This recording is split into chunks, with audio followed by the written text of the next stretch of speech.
Ma'am, you're going to share recording as well? Yeah. Yeah, that's very nice, ma'am.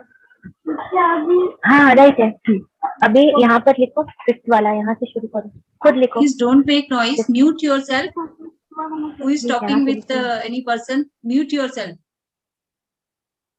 Sorry ma'am. Yeah.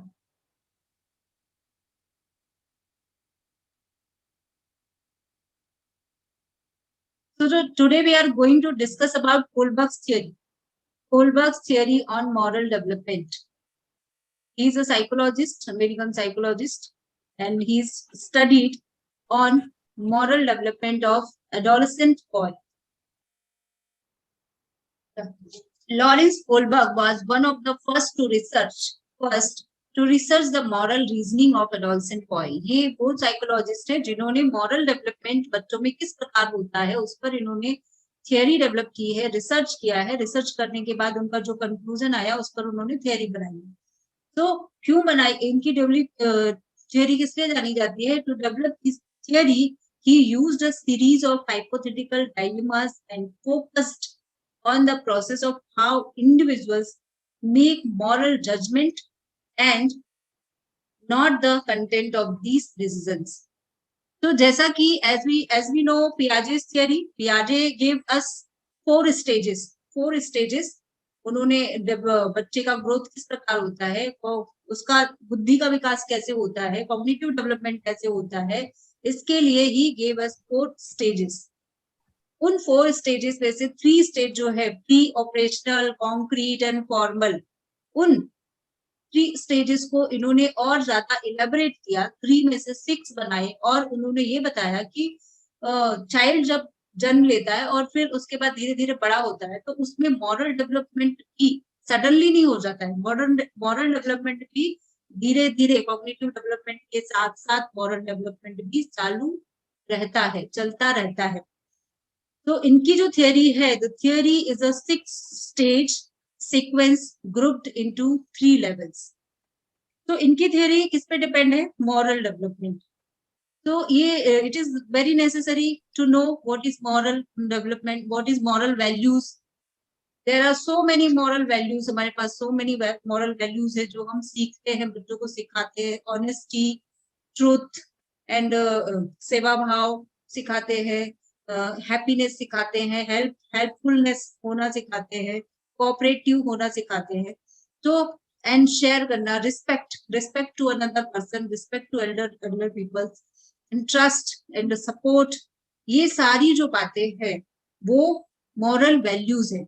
Moral values का development, अभी moral values का development किसी में भी suddenly नहीं हुआ है, ये धीरे धीरे हुआ है। आप अपने घरों में छोटे बच्चों को सिखाते हैं नमस्कार करो, गुड मॉर्निंग करो, बाय बाय करो, टाटा करो, तो वाई क्यों सिखाते हैं? That is moral value.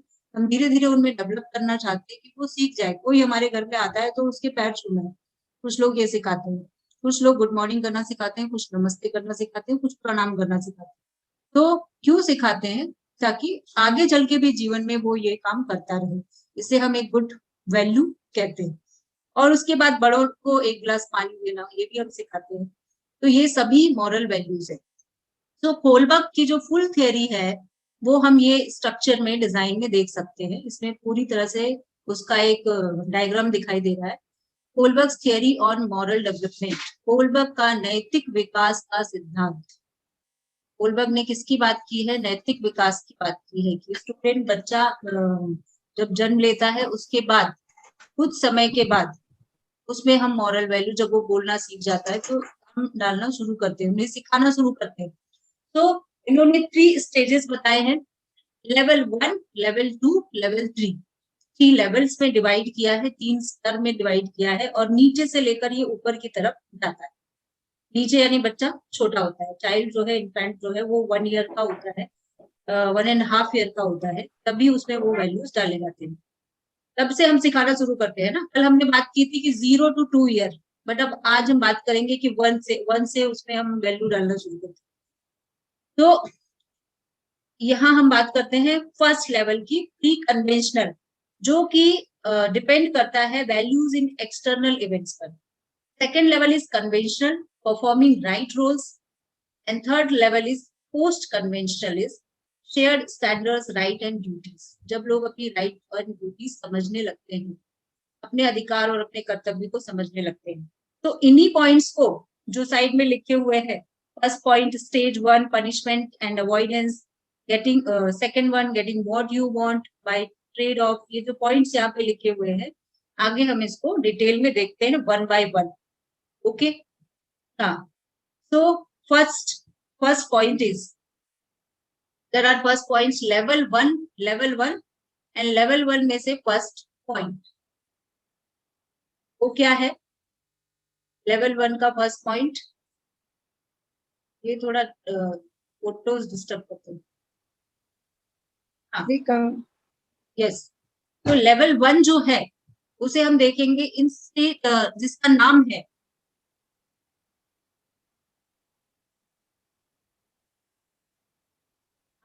जिसका नाम है प्री कन्वेंशनल, हिंदी में रीत्यानुसार से पूर्व स्तर। ये बुक का टेक्निकल वर्ड है, हमारी साइकोलॉजी की बुक में ये वर्ड लिखा होता है, इसलिए इसका मीनिंग ये लिखा है, रीत्यानुसार से पूर्व स्तर। इनमें किस बात पर फोकस करते हैं हम? Value in external events, value in external events की बात करते हैं। सो स्टेज 1, एक लेवल में 2 स्टेजेस हैं, हम बात कर रहे हैं स्टेज 1 की, that is stage 1 punishment avoidance, punishment avoidance, punishment obedience orientation, punishment obedience orientation अलग अलग लिखा हुआ है। सो पनिशमेंट अवॉइडेंस हमने एक दूसरी बुक से लिया है, इसको ये भी बोलते हैं पनिशमेंट ओबीडियंस ओरिएंटेशन। दंड और आज्ञा संबंधी निर्धारण, दंड और आज्ञा संबंधी निर्धारण, तो ये पहला स्टेज है जहां पर स्टूडेंट जो बालक है वो 1.5 साल का होता है, और इस स्टेज में, पहली स्टेज में छोटे बच्चे को आप इमेजिन कर लो, इन स्टेज 1 इंडिविजुअल फोकस होता है। एक्सक्यूज मी मैम, मैम हम लोग जब भी चालू करते हैं ये मॉरल स्टेजेस, तो जैसे आपने बताया कि फर्स्ट प्री कन्वेंशनल मॉरलिटी है, तो उसके ऊपर हम लोग को पहले थोड़ा इंट्रोडक्शन लिखना पड़ेगा, फिर हमको ओबीडियंस और पनिशमेंट ओरिएंटेशन लिखना पड़ेगा ना मैम? यस, पहले आपको वही लिखना पड़ेगा, वो साइकोलॉजिस्ट के बारे में लॉरेंस कोलबर्ग ने ये थ्योरी दी है, वो इंट्रोडक्शन में देना पड़ता है, और उनकी थ्योरी जो है वो पियाजे से प्रेरित है। पियाजे से हाईली उनकी रिलेटेड थ्योरी है, उनके 3 स्टेजेस को उन्होंने एलैबोरेट करके उसमें 6 स्टेजेस बताए, एंड उसमें उन्होंने बात की है मॉरल डेवलपमेंट की, नैतिक विकास की बात की है। तो ऐसा आपको एक इंट्रोडक्शन देना पड़ता है, उसके बाद आपका स्टेजेस शुरू होते हैं, 6 स्टेजेस उसके बाद से शुरू होते हैं। ठीक है, कहीं भी आप आंसर अगर आपको 10 मार्क्स का है तो इंट्रोडक्शन से ही शुरू होगा, और इंट्रोडक्शन में आप यही बातें, इनका समरी ही लिखोगे कि उन्होंने किसके विषय में बात की है। जैसे कि पियाजे ने कॉग्निटिव डेवलपमेंट, बोधात्मक विकास की बात की है, संज्ञानात्मक विकास, and Kohlberg talks about moral development, moral development की बात करते हैं। ओके, हाँ, तो हम देखते हैं first slide, I think you can see my slide. तो हाँ, देखेंगे पनिशमेंट अवॉइडेंस, अभी punishment avoidance, punishment obedient orientation, दोनों अलग अलग, जिस बुक से लेना अलग, थोड़े अलग पॉइंट्स होते हैं। तो यहाँ पे पनिशमेंट अवॉइडेंस है, दंड और आज्ञा संबंधी निर्धारण। तो in stage 1 individual focus on the direct consequences of their action on themselves. जब बालक इन्फेंट चाइल्ड जो है वो छोटा है, बहुत छोटा है, हम उसको कोई मॉरल वैल्यूज, अच्छी चीजें कैसे सिखाते हैं उनको, नॉर्मली अपने घरों में कैसे सिखाते हैं, आप याद करके देख सकते, आप याद करो, इमेजिन करो कैसे सिखाते हैं कि अगर उसने कुछ गलत शब्द निकाले, गलत अलंकार निकाले, जो नहीं बोलना चाहिए, गाली जैसा शब्द बाहर जाके सीख के आता है, तो हम लोग क्या करते हैं, उनको पनिशमेंट देते हैं, हम लोग उनको पनिश करते हैं। क्यों करते हैं पनिशमेंट, पनिश क्यों करते हैं, क्यों डांटते हैं, क्यों कभी हम एक छोटा सा चाटा लगा देते हैं, ऐसा क्यों? ताकि वो उस काम को ना करे, ताकि वो उस गलत, उसको फील हो कि ये गलत था। और कुछ काम वो ऐसे करते हैं जब हम उनको मोटिवेट करते हैं, वेरी गुड, बहुत अच्छे, आपने ये काम किया, तो वो उसके बाद वो काम, हम क्या चाहते हैं, वो बिहेवियर रिपीट होना चाहिए, उसकी फ्रीक्वेंसी बढ़ना चाहिए, बार बार उस बिहेवियर को वो करे स्टूडेंट, बच्चा। तो इसी तरह ये फर्स्ट स्टेज में स्टूडेंट, बालक जो है वो छोटा होता है, और बालक में हम मॉरल वैल्यू का विकास करने के लिए कभी उसको पनिशमेंट देते हैं, कभी उसको रिवॉर्ड देते हैं। Honey, nobody Ma'am, is please there. continue. Okay. Ma'am, actually my Wi-Fi is closed. Now I am data has on. Okay. Due to my, Oh. ma'am, I am disconnected. Okay. I'm sorry. So, कोई बात नहीं. Yeah. हाँ. So, we are talking about stage 1. Stage 1 में child को क्या है, हम moral value सिखाते हैं. सिखाने के लिए हम उनको पनिश कभी करते हैं, कभी रिवॉर्ड देते हैं, कभी पनिशमेंट, कभी रिवॉर्ड देते हैं. ये 2 आइडियाज हम यहाँ पर अपनाते हैं स्टेज 1 में. और उसके थ्रू आप स्कूल में भी देखोगे, स्कूल में स्टूडेंट लेट आया या होमवर्क करके नहीं आया तो हम क्या करते हैं, हम उस स्टूडेंट को थोड़ी देर के लिए बेंच पे खड़े रहो, फ्रंट में आकर खड़े रहो, या उसको 5 टाइम लिखो होमवर्क को, इस तरह का पनिशमेंट देते हैं. यानी हम चाहते क्या है, वी वांट कि वो बच्चा उस काम को करे, उसको लगे कि ये सही है, ये गलत है, वो समझ में आना चाहिए. तो फर्स्ट स्टेज ये है, दंड और आज्ञा, punishment avoidance obedience, punishment obedience orientation. And second में जब हम आते हैं, सेकंड पॉइंट इज स्टेज 2 का जो पॉइंट है वो इंस्ट्रूमेंटल रिलेटिविस्ट ओरिएंटेशन. यहाँ पर क्या किस थॉट पे ये बेस्ड है, getting what you want by trade off. Instrumental relativist orientation, यहाँ पर जो इन्फेंट है उसकी एज थोड़ी बढ़ गई, थोड़ा ज्यादा समझदार हो जाता है, 5-6 साल का हो जाता है बच्चा. तो उस समय in stage 2 reasoning shows a limited interest in the need of others, but only to a point where it might further the individual own interest. यहाँ पर morality क्या है, स्टूडेंट के लिए morality क्या है? स्टूडेंट के लिए morality वो जो करता है काम, उसको वो ही उसको सही लगता है. जैसे there are one example, you scratch my book and I scratch yours. It is right. वो अपने आप को गलत नहीं बोलेगा, वो क्या बोलेगा, इसने मेरा बुक स्क्रैच किया और मैंने इसका किया, सो आई एम राइट. वो हम अगर उसे डांटते हैं तो वो कहता है कि मैं सही हूं, मैंने क्या गलत किया. तो ये वो वाला स्टेज है जहां पर स्टूडेंट की थिंकिंग इतनी ही है, वो ज्यादा सोच नहीं सकता है, इसलिए जो एक्शन लिया गया है उसको वो सही बोलता है. जैसे कि वन मोर एग्जाम्पल है देयर कि a person steal money from another person because he needs that money to buy food for his hungry children. अभी किसी स्टूडेंट बच्चे को हम ये बात बताएंगे, 5-6 साल के बच्चे को बताएंगे, तो उसको पूछेंगे कि उसने, एक पर्सन ने क्या किया, पैसे स्टील किए, चुरा लिए, और अपने बच्चों के लिए उसे खाना लाना था इसलिए चुराया, तो क्या वो सही है या गलत है? मॉरलिटी क्या है यहाँ पर, वो सही है या गलत है? तो स्टूडेंट जो है, बालक जो है, वो कहता है वो सही है. क्यों सही है? क्योंकि उसकी कंडीशन के हिसाब से उसने सही काम किया, उसको जरूरत थी इसलिए उसने चोरी की है. तो वो जो पर्सन है उसने जो किया है, किया है वो सही किया है. तो स्टूडेंट क्या बोलता है, the children tend to say that this action is morally right because of the serious need of the doer. क्योंकि डूअर की जो है वो सीरियस नीड थी, तो उसने ये काम किया, तो इट इज राइट. तो यहाँ पर बच्चे को इतना ही उसका डेवलपमेंट है, कॉग्निटिव डेवलपमेंट है, इसके अकॉर्डिंग तो वो अपने को सही मानता है, जो भी करता है सही मानता है. ठीक है, ओके. तो मूविंग अहेड, चलो नेक्स्ट, लेवल 2, कन्वेंशनल, रीत्यानुसार नैतिकता स्तर, परफॉर्मिंग राइट रोल्स. ये किस पर बेस्ड है? परफॉर्मिंग राइट रोल्स पर बेस्ड है. ये वाला जो स्टेज है लेवल 2, यही फिर से लिखकर चाहिए. Level 2 is fully based on performing right roles. यहाँ पर स्टूडेंट राइट रोल्स को समझने लगते हैं, उनमें कुछ समझ ये तो वहां पर देना है, इसको समझ. तो भी घर में बात कर रहे हैं, म्यूट करो. Sorry, ma'am. खुद को. हाँ, तो ये समझो कि जो स्टूडेंट हम आते हैं सेकेंड लेवल पर. The second level of morality involves the stage 3 and 4 of moral development. Stage 3 and 4 इसके अंदर आता है. And conventional morality includes the society and societal role in judging the morality of an action. तो यहाँ पर society में हमें कैसा लगना है, कैसा दिखना है, उसके बारे में बच्चा, बालक, चाइल्ड सोचना शुरू कर देता है.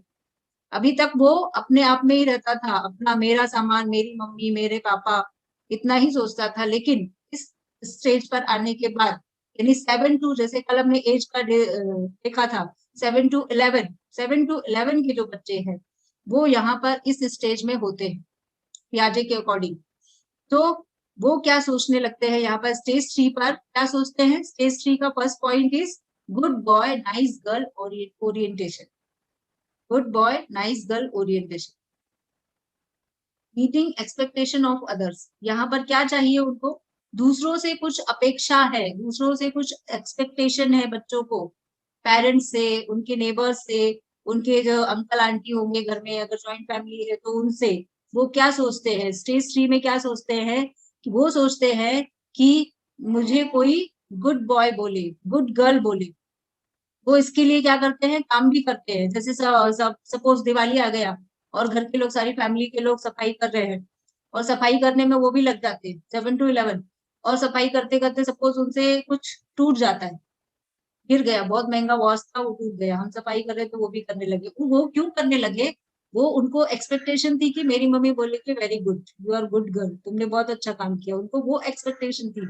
बट अगर उनसे टूट गया और टूटने के बाद बहुत किसी ने मारा, डांटा, कई दिनों तक बोलते रहे, अलग अलग फैमिलीज के अलग अलग ओपिनियन होते हैं, काम उस तरह से वो हैंडल करते हैं, तो एक्शन लेते हैं। तो कहीं उनको बहुत दिनों तक काटते रहे तो उनमें क्या भावना आ जाती है कि मैं बुरा हूँ, मैं अच्छा नहीं हूँ, यानी निगेटिविटी की तरफ वो जाने शुरू हो जाते हैं। लेकिन अगर हम बोलते हैं कि गुड बॉय गुड गर्ल, वो सुनना चाहते हैं गुड बॉय गुड गर्ल, इसके लिए वो काम करते हैं। तो वो अगर वो जिस काम को कर रहे हैं उसको सफल हो गए और हमने उनको वेरी गुड गुड बोला, तो वो उनको क्या होता है? मोटिवेशन मिलता है और वो उस एक्शन को, उस बिहेवियर को अगेन करेंगे, अगेन वो उस बिहेवियर को रिपीट करेंगे।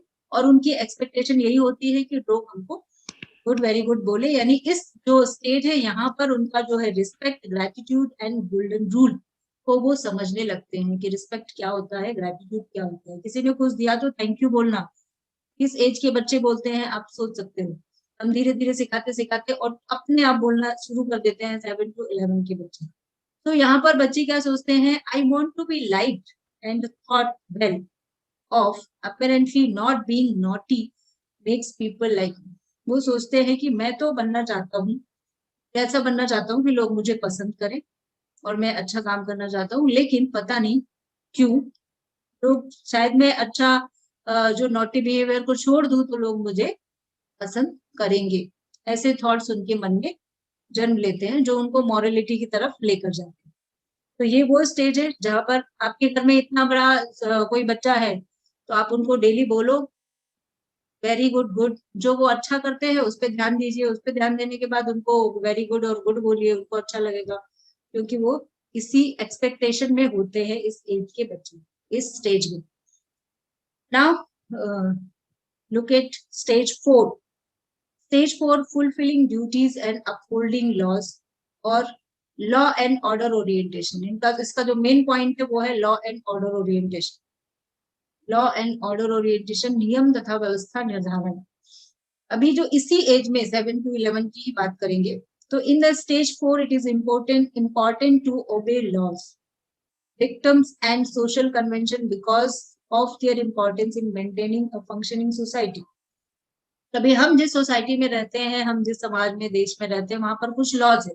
जैसे हम अगर रोड पे जा रहे हैं, हमको क्रॉस करना है रोड, तो वहां पे जेब्रा क्रॉसिंग है, वहां पे सिग्नल है, तो उस रूल को हमें फॉलो करना पड़ेगा।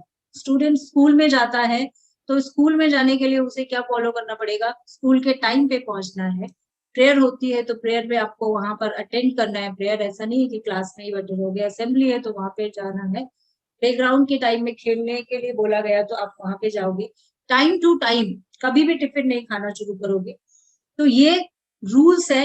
हम जिस प्रेमाइसिस जहां पर रहते हैं, हमारे सराउंडिंग में जो रूल्स चलते हैं वो हमें करना है। अभी मंदिर में गए तो रूल है चप्पल पहन के अंदर नहीं जाना है, स्लीपर आपको बाहर ही रखने हैं, शूज बाहर ही रखने हैं। तो रूल्स है, अगर वो रूल आप फॉलो करेंगे तो ही आप अच्छे नागरिक माने जाएंगे। तो वो रूल्स को समझने लगते हैं, इस स्टेज में वो रूल्स को समझने लगते हैं। बेल बजी तो हम क्लास के अंदर, अगर वो रिसेस वाली बेल बजी तो हम क्लास के बाहर, उससे पहले हम क्लास के अंदर ही होंगे, भले टीचर हो ना हो। ये क्या है? रूल है, रूल नहीं है, उनको बांध के रखा है। तो दे अंडरस्टूड, वो समझ गए हैं कि हमें यहाँ पर क्या करना है। तो ये स्टेज है। सेकंड जो लेवल है उसके 2 स्टेजेस है, थर्ड एंड फोर्थ में वो समझ जाते हैं रूल्स एंड ऑर्डर्स ओरिएंटेशन, कहाँ पर कैसे रहना है।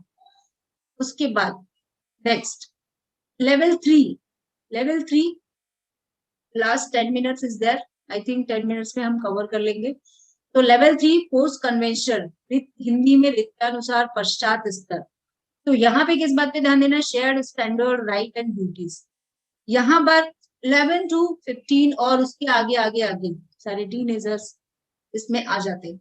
तो वो क्या सीखते हैं, स्टेज 5 में जब स्टूडेंट आता है, sense of democracy and relativity of rules, वो इस स्टेज में ये भी समझना शुरू कर देता है। क्या समझना शुरू कर देता है, लेवल 3 में the post conventional morality includes 5 and 6 stage.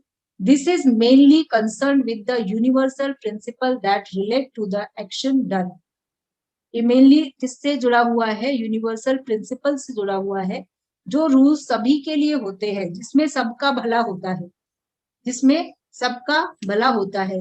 अभी suppose I live in 3rd floor, एक बिल्डिंग में मैं 3rd फ्लोर पे रहती हूँ और मुझे लगता है कि मैं तो 3rd फ्लोर पे रहती हूँ, तो जितना भी कचरा है हम नीचे फेंकते जाए, अपने विंडो से हम फेंकते जाएंगे, तो क्या ये सही है?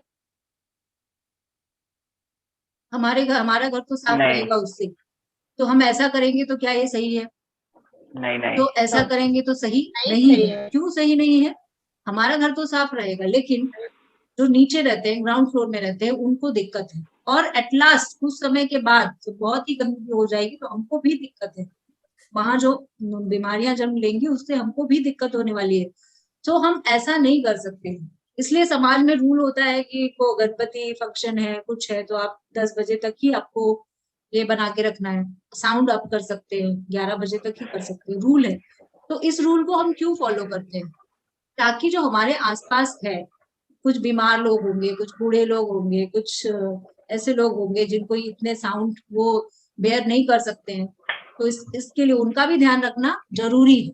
तो यहाँ पर हम वही समझ रहे हैं कि सोशल कॉन्ट्रैक्ट ओरिएंटेशन। यस हाँ मैम, मैं आपको डिस्टर्ब कर रहा हूँ। आपने अभी जो एग्जांपल दिया ना, वही मुझे एक याद आया, इंसिडेंट हुआ था मेरे साथ।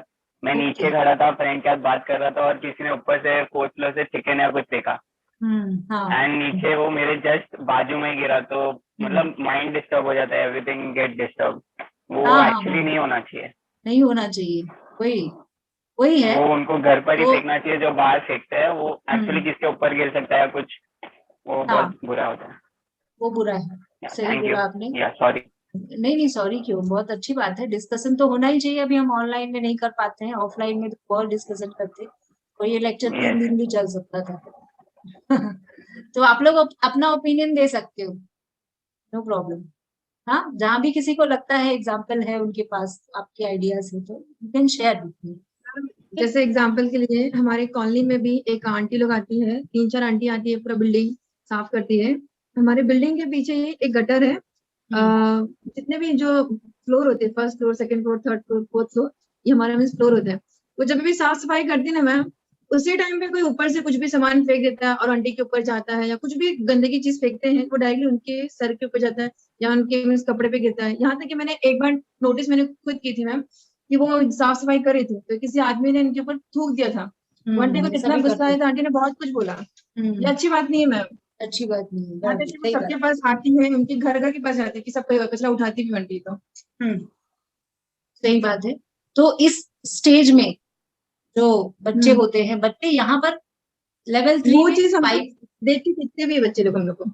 हाँ, तो बच्चों को बहुत कुछ क्लास में सिखाया जाता है, बहुत कुछ घर में सिखाया जाता है। डेमोक्रेसी रखो, सबके साथ समानता रखो, सबके ओपिनियन भी सुनो। जैसे आप अभी 50 लोग हैं, तो अपने अपने ओपिनियन आप दे सकते हैं, तो वो ओपिनियन सुनना दूसरे का और एक्सेप्ट करना, वो भी एक कैपेसिटी होनी चाहिए, वो भी एक मॉरलिटी है। नहीं तो कोई भड़क जाता है कि मैं ही सही हूँ, तो ये भी नहीं होना चाहिए। तो इन द 5 स्टेज की हम बात कर रहे थे, तो 5th स्टेज में यही है कि हम क्या करते हैं, लोग जो है दूसरे के ओपिनियन को रिस्पेक्ट करना सीख जाते हैं। बच्चे जो है थोड़ा थोड़ा वो समझने लगते हैं कि ये भी सही है, और मुझे जो दूसरों का भला हो जिसमें, वो काम करना चाहिए।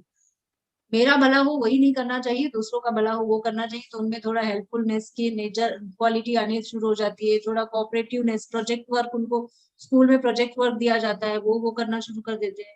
ग्रुप वर्क, ग्रुप एक्टिविटी होती है, कल्चरल एक्टिविटी होती है, तो उसमें वो पार्टिसिपेट करके मिलके काम करना शुरू कर देते हैं। तो यहाँ पर उनको ये समझ में आता है कि हम सभी के ओपिनियन हमको सुनना है, हो सकता है मुझसे ज्यादा दूसरों के पास थॉट हो।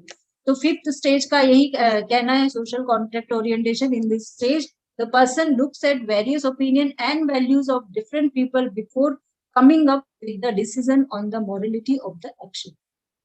तो डिफरेंट व्यूज समझने शुरू कर देते हैं। नेक्स्ट, इसके बाद जो है 6 एंड लास्ट पॉइंट है self reflection of universal principle. Stage 6 universal ethical principle orientation, सार्वभौमिक नैतिक निर्धारण सिद्धांत। अभी क्या है, अभी मैच्योर हो गया स्टूडेंट, जो है मैच्योर हो गया है, टीनेजर है। आप समझ लो कि जो कॉलेजेस में पढ़ते हैं बच्चे, वो भी इसमें आ जाते हैं।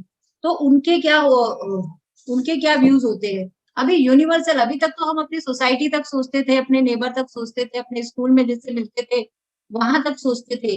लेकिन अभी जब हम इस स्टेज में आते हैं, 6th स्टेज में, तो the final stage of moral reasoning, this orientation is when a person consider universally accepted ethical principles। यहाँ पर हम यूनिवर्सल सोचने लगे हैं। जैसे कि अभी हमने चॉकलेट खाया, हम बच्चों को बोलते हैं कि चॉकलेट आप ट्रेन में खाते हो, बाहर मत फेंको। भाई क्यों बाहर मत फेंको? कुछ भी खाते हो, चिप्स वगैरह खाते हो, वेफर खाते हो, उसके पैकेट बाहर मत फेंको, प्लास्टिक बाहर मत फेंको। क्यों मत फेंको? कि इससे सिर्फ हमारा ही नुकसान नहीं है। ये जो हम प्लास्टिक के बॉटल्स गार्डन में फेंक देते हैं, कहीं भी फेंक देते हैं, इससे हमारा ही नुकसान नहीं होता है। इससे किसका नुकसान होता है? पूरे देश का नुकसान होता है। ये जब भी हम समुद्र में चला जाता है, समझो हम एलिफेंटा गए, हमने वहां पानी पिया और बॉटल फेंक दी, हमने बहुत सारे फूल मालाएं सी में ले जाकर फेंक दिया, तो गणपति विसर्जन होता है। ये सब बातें होती है, आप देखते ही हो सोसाइटी में, हमारे यहाँ कल्चर में बहुत कुछ है। तो ये जो हम करते हैं काम, उससे क्या है, नेचर को जो नुकसान हो रहा है उससे हमको तो नुकसान होता ही है, और अदर कंट्रीज में भी वो पहुंच जाता है। सी में पहुंच जाता है तो सी एनिमल्स को नुकसान है, और उसके थ्रू हमारे एनवायरनमेंट को उससे हार्म होता है, और ग्लोबल वार्मिंग बढ़ रहा है। तो ये सब हमारी एक्टिविटीज के थ्रू ही ग्लोबल वार्मिंग बढ़ रहा है। और जो बारिश को लेकर, आजकल बारिश होती ही नहीं है, या तो फिर बहुत ज्यादा आती है, बहुत कम आती है, कहीं पर सूखा है, कहीं पर बाढ़ है। तो आपने देखा ही है, कभी निसर्ग आया, कभी अम्फन आया, कभी कुछ आया, कभी भूकंप आया।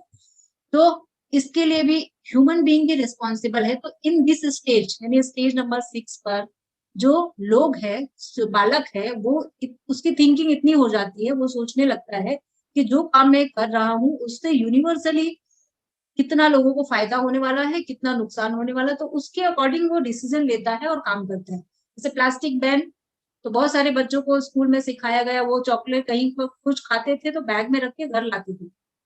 बिकॉज क्या होता है, आज तो हम फेंक रहे हैं, बारिश का मौसम आता है तो हमारे ही एरिया में ट्रेन बंद, सब बंद, उसके लिए रिस्पॉन्सिबल कौन है? हम ही।